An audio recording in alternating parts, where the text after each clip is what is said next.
ಮಂಡ್ಯ ಜಿಲ್ಲೆ ಮದ್ದೂರಲ್ಲಿ once again Ganesha ಮೆರವಣಿಗೆಯ ಸಂದರ್ಭದಲ್ಲಿ ಕಲ್ಲು ತೂರಾಟ ಆಯಿತು. ಅದನ್ನ ವಿರೋಧಿಸಿ ಇವತ್ತು ಹಿಂದೂ ಕಾರ್ಯಕರ್ತರು ಅಪಾರ ಸಂಖ್ಯೆಯಲ್ಲಿ ಜಮಾವಣೆಗೊಂಡು ಹೋರಾಟ ಮಾಡ್ತೀವಿ ಅಂತ ಮುಂದೆ ಬಂದ್ರು. ಅಲ್ಲೂ ಕೂಡ ಇವತ್ತು ಪೊಲೀಸರು ಪರಿಸ್ಥಿತಿನ ಹತೋಟಿಗೆ ತರಬೇಕು ಅನ್ನೋ ಕಾರಣಕ್ಕೆ ಲಾಠಿ ಚಾರ್ಜ್ ಮಾಡಿದ್ದಾರೆ. ಸದ್ಯ ಮದ್ದೂರಿನ ಪರಿಸ್ಥಿತಿ ಉದ್ವಿಗ್ನ ವಾತಾವರಣ ಅಲ್ಲಿ ನಿರ್ಮಾಣ ಆಗಿದ್ದು, ಈ ಎಲ್ಲಾ ವಿಚಾರಕ್ಕೆ ಸಂಬಂಧಪಟ್ಟಂತೆ ಸಚಿವ ಚಲುವರಾಯಸ್ವಾಮಿಯವರು ಸಿಎಂ ಸಿದ್ದರಾಮಯ್ಯನವರನ್ನ ಭೇಟಿಯಾಗಿ ಕ್ಷಣ ಕ್ಷಣದ ಮಾಹಿತಿಯನ್ನು ಕೊಟ್ಟಿದ್ದಾರಂತೆ. ಮದ್ದೂರಲ್ಲಿ ಕ್ಷಣ ಕ್ಷಣಕ್ಕೂ ಗಲಾಟೆ ಹೆಚ್ಚಾಗ್ತಾ ಇದೆ. ಸಿಎಂ ನಿವಾಸಕ್ಕೆ ಚಲುವರಾಯಸ್ವಾಮಿಯವರು ದೌಡಾಯಿಸಿದ್ದಾರೆ ಅನ್ನೋದರ ಡೀಟೇಲ್ಸ್. ಮದ್ದೂರು ಗಲಭೆ ಕುರಿತಂತೆ ಸಿಎಂ ಸಿದ್ದರಾಮಯ್ಯರನ್ನ ಭೇಟಿಯಾಗಿದ್ದಾರಂತೆ ಚಲುವರಾಯಸ್ವಾಮಿ. ಮದ್ದೂರು ಗಲಭೆ ಕುರಿತಂತೆ ಸಿಎಂಗೆ ಮಾಹಿತಿ ಕೊಟ್ಟಿದ್ದಾರೆ ಸಚಿವರು ಅನ್ನೋದರ ಡೀಟೇಲ್ಸ್. ಗಲಾಟೆ ಶುರುವಾಗಿದ್ದ ಹೇಗೆ, ಈಗಿನ ಪರಿಸ್ಥಿತಿ ಹೇಗಿದೆ, ಏನ್ ಹಾನಿಯಾಯಿತು, ಗಲಾಟೆಗೆ ಪ್ರಚೋದನೆ ಏನು, ಈ ಎಲ್ಲಾ ವಿಚಾರಕ್ಕೆ ಸಂಬಂಧಪಟ್ಟಂತೆ ಸಂಪೂರ್ಣ ವಿವರವನ್ನ ಸಚಿವ ಚಲುವರಾಯಸ್ವಾಮಿ ಕೊಟ್ಟಿದ್ದಾರೆ ಸಿಎಂ ಅವರಿಗೆ.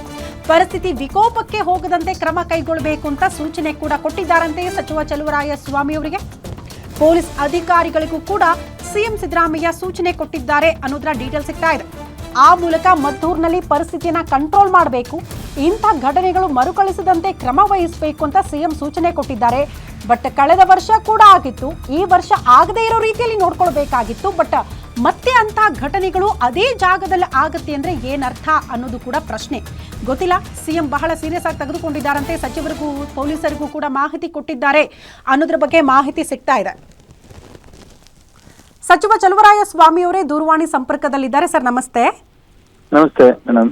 ಪದೇ ಪದೇ ಮಂಡ್ಯದಲ್ಲಿ ಗಣೇಶ ಮೆರವಣಿಗೆ ಸಂದರ್ಭದಲ್ಲಿ ಗಲಾಟೆಗಳು, ಕಲ್ಲು ತೂರಾಟಗಳು ಯಾಕೆ ಸರ್ ಪದೇ ಪದೇ ಈ ರೀತಿ ಆಗ್ತಾ ಇದೆ ಆ ಭಾಗದಲ್ಲಿ ಅಂತ ತಮ್ಮ ಜಿಲ್ಲೆಯಲ್ಲಿ? ನೆಲೆ ಇಲ್ಲದೆ ಇರೋರು ನೆಲೆ ಕಟ್ಕೋಬೇಕು ಅಂತ ಬಿಜೆಪಿಯವರು ಪ್ರಯತ್ನ ಮಾಡ್ತಾ ಇದ್ದಾರೆ.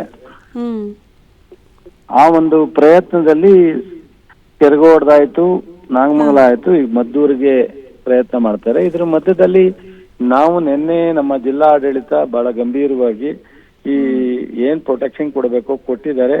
2 ಕಲ್ಲು ಮುಸ್ಲಿಂ ಕಡೆಯಿಂದ ಬಂತು ಅಂತ ಗೊತ್ತಾದ ತಕ್ಷಣನೇ ಕೇಸ್ ತಗೊಂಡು 21 ಜನನ ಅರೆಸ್ಟ್ ಮಾಡಿದ್ದಾರೆ.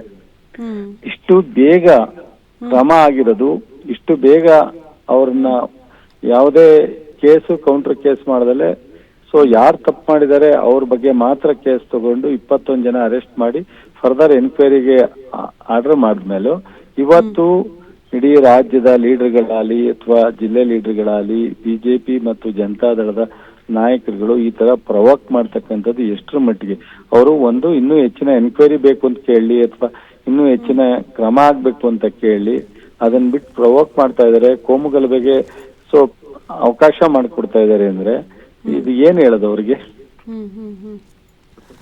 ಸರ್, ಈಗ ಲಾಸ್ಟ್ ಟೈಮ್ ಕೂಡ ನಾಗಮಂಗಲದಲ್ಲಿ ಆದಾಗ ತಾವೇ ಸ್ಪಾಟ್ ವಿಸಿಟ್ ಮಾಡಿದ್ರೆ ಏನೆಲ್ಲ ಸಮಸ್ಯೆಗಳಾಯ್ತು ಅಂತ, ಬಿಕಾಸ್ ನಿಮ್ದೇ ಜಿಲ್ಲೆ ಅನ್ನೋ ಕಾರಣಕ್ಕೆ. ಮತ್ತೆ ಈ ಬಾರಿ ಕೂಡ ಮೆರವಣಿಗೆ ಆಗುತ್ತೆ ಅಂದ್ರೆ ಲಾಸ್ಟ್ ಟೈಮ್ ಪೊಲೀಸರ ವೈಫಲ್ಯ ಅಂದ್ವಿ, ಪೂರ್ವ ನಿಯೋಜಿತ ಕೃತ್ಯ ಅನ್ನೋದಕ್ಕೊಂದಷ್ಟು ದೃಶ್ಯಗಳು ಪೂರ್ವ ನಿಯೋಜಿತ ಎಲ್ಲಾ ತರದ ಎಚ್ಚರಿಕೆಯನ್ನು ತಗೊಂಡಿದ್ದಾರೆ. ಓಕೆ, ಈ ಬಾರಿ ಎಚ್ಚರಿಕೆ ತೆಗೆದುಕೊಂಡಿದ್ರು ಪೊಲೀಸರು. ತಗೊಂಡು 2 ಕಲ್ಲು ತೂರಾಟ ಆಗಿರೋದ್ರಿಂದ ತಕ್ಷಣ ಕ್ರಮ ಆಗಿದೆ. ಇನ್ನು ಎನ್ಕ್ವೈರಿ ಮಾಡ್ತೀವಿ, ಅದಕ್ಕೆ ಪೂರ್ಣ ಯಾರು ಕಾರಣಕರ್ತರು ಅಂತ ಫೈಂಡ್ ಔಟ್ ಮಾಡಿ ಗಂಭೀರವಾಗಿ ಈ ಇಶ್ಯೂನ ನಾವು ತಗೋತೀವಿ. ಸರ್, ಪದೇ ಪದೇ ಅದೇ ಜಿಲ್ಲೆಯಲ್ಲಿ ಇಂಥ ಘಟನೆಗಳು ಮೇಲಿಂದ ಮೇಲೆ ಆದಾಗ ಜನಕ್ಕೊಂದ್ ರೀತಿ ಭಯ ಆಗುತ್ತಲ್ವಾ ಸರ್? ಭಯದ ವಾತಾವರಣ ಸೃಷ್ಟಿ ಭಯ ಆಗುವಂತ ವಾತಾವರಣ ಏನಿಲ್ಲ. ಸೊ ನಮ್ಮ ಬಿಜೆಪಿ ಸ್ನೇಹಿತರು, ಜನತಾದಳ ಸ್ನೇಹಿತರು ಪಾಪ ಅವರು ಬಿಜೆಪಿಗಂತೂ ನೆಲೆ ಇಲ್ಲ, ಜನತಾದಳ ಫೈಟ್ ಅಲ್ಲಿ ಇದಾರೆ, ಇಲ್ಲ ಅಂತ ಹೇಳಕ್ಕಿಲ್ಲ. ಬಿಜೆಪಿಯವರು ನಮ್ದು ಅಸ್ತಿತ್ವನ ಉಳಿಸ್ಕೋಬೇಕು ಅಂತ ಹೇಳಿ ಸಂಘಟನೆಯವ್ರನ್ನ ದುರುಪಯೋಗ ಮಾಡ್ಕೊಳ್ತಕ್ಕಂಥದ್ದು. ಸೊ ಈ ತರದ ಅನೇಕ ತಪ್ಪುಗಳನ್ನ ಮಾಡ್ಲಿಕ್ಕೆ ನಿಂತಿದ್ದಾರೆ. ಅವರು ಏನಾದ್ರೂ ಸಾರ್ವಜನಿಕ ಇದನ್ನ ಇಟ್ಕೊಂಡು ರಾಜಕಾರಣ ಮಾಡ್ತಕ್ಕಂಥ ಸೂಕ್ತನೇ ವಿನ ಇಂಥ ಕೋಮುಗಲಭೆಗೆ ಕೈ ಹಾಕೋದು ಸೂಕ್ತ ಅಲ್ಲ.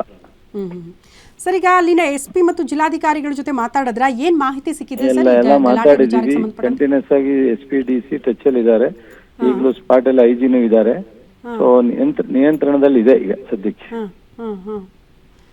ಹೋಗ್ತೀರಾ ಸರ್, ವಿಸಿಟ್ ಮಾಡ್ತೀರಾ? ಸ್ಪಾಟ್ ವಿಸಿಟ್ ಆಗುತ್ತೆ ಇವತ್ತು. ವಿಡಿಯೋ ಕಾನ್ಫರೆನ್ಸ್ ಅಲ್ಲಿ ಸಿಎಂ ಜೊತೆ ಇದ್ದೀನಿ. ಸೊ ನೋಡ್ಕೊಂಡು ಪರಿಸ್ಥಿತಿ ಏನು ಅಂತ ಹೇಳಿ SP DC ಜೊತೆ ಮಾತಾಡ್ಕೊಂಡು ಹೋಗಿದ್ ಬರ್ತೀವಿ. ಒಟ್ನಲ್ಲಿ ಹೋಗ್ತೀರಾ ಸ್ಥಳಕ್ಕೆ? ಹೌದು. ಸರಿ madam. Okay sir, thank you sir. Guarantee news ಜೊತೆ ಮಾತನಾಡಿದ್ದಕ್ಕಾಗಿ. ಇದು ಜಿಲ್ಲಾ ಉಸ್ತುವಾರಿ ಸಚಿವ ಚಲುವರಾಯಸ್ವಾಮಿ ಅವರ ರಿಯಾಕ್ಷನ್. ಹೌದು, ಗಲಾಟೆ ಮಾಡಿದ್ದು ನಿಜ, ಇನ್ಯಾರೋ ಅನ್ಯ ಕೋಮಿನ ಯುವಕರು ಕಲ್ಲು ತೂರಿದ್ದು ಕೂಡ ನಿಜ ಅನ್ನೋದನ್ನ ಸಚಿವರು ಒಪ್ಕೊಳ್ತಿದ್ದಾರೆ. ಅಂಥವ್ರ ವಿರುದ್ಧ ಕ್ರಮ ಆಗುತ್ತೆ ಅನ್ನುವಂಥ ಭರವಸೆಯನ್ನು ಕೂಡ ಕೊಟ್ಟಿದ್ದಾರೆ.